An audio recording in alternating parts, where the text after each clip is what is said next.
تفسیر تفہیم القرآن سورۃ الماعون نمبر 107 سورہ کا تعارف۔ اس سورہ مبارکہ کی آخری آیت کے لفظ الماعون کو اس کا نام قرار دیا گیا ہے۔ ابن مرتوی نے ابن عباس اور ابن زبیر رضی اللہ عنہما کا قول نقل کیا ہے کہ یہ سورہ مکی ہے، اور یہی قول عطا اور جابر کا بھی ہے، لیکن ابو حیان نے البحر المحیط میں ابن عباس اور قتادہ اور ضحاک کا یہ قول نقل کیا ہے کہ یہ مدینے میں نازل ہوئی ہے۔ ہمارے نزدیک خود سورہ کے اندر ایک داخلی شہادت ایسی موجود ہے جو اس کے مدنی ہونے پر دلالت کرتی ہے، اور وہ یہ ہے کہ اس میں ان نماز پڑھنے والوں کو تباہی کی وعید سنائی گئی ہے جو اپنی نمازوں سے غفلت برتتے اور دکھاوے کے لیے نماز پڑھتے ہیں۔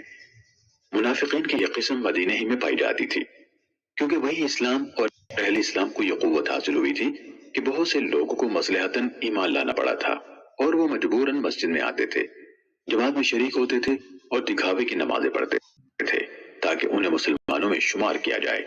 اس کے برعکس مکے میں ایسے حالات سرے سے موجود ہی نہ تھے کہ وہاں کسی کو دکھاوے کی نماز پڑھنی پڑتی۔ وہاں تو اہل ایمان کے لیے نماز با جماعت کا اہتمام بھی مشکل تھا، ان کو چھپ چھپ کر نماز پڑھنا پڑتی تھی، اور کوئی علانیہ پڑھتا تھا تو جان پر کھیل کر پڑھتا تھا۔ منافقین کی جو قسم وہاں پائی جاتی تھی وہ ریاکارانہ لانے اور دکھاوے کی نمازیں پڑھنے والوں کی نہیں، بلکہ ان لوگوں کی تھی جو رسول اللہ صلی اللہ علیہ وسلم کے برسر حق ہونے کو جان اور مان گئے تھے، مگر ان میں سے کوئی اپنی ریاست و وجاہت اور مشیخت کو برقرار رکھنے کی خاطر اسلام قبول کرنے سے گریز کر رہا تھا، اور کوئی یہ خطرہ مول لینے کے لیے تیار نہ تھا کہ مسلمان ہو کر ان مسائل میں مبتلا ہو جائے جن میں وہ ایمان لانے والوں کو اپنی آنکھوں کے سامنے مبتلا ہوتے دیکھ رہا تھا۔ مکی دور کے منافقین کی یہ حالت سورہ عنکبوت آیات 10 اور 11 میں بیان کی گئی ہے۔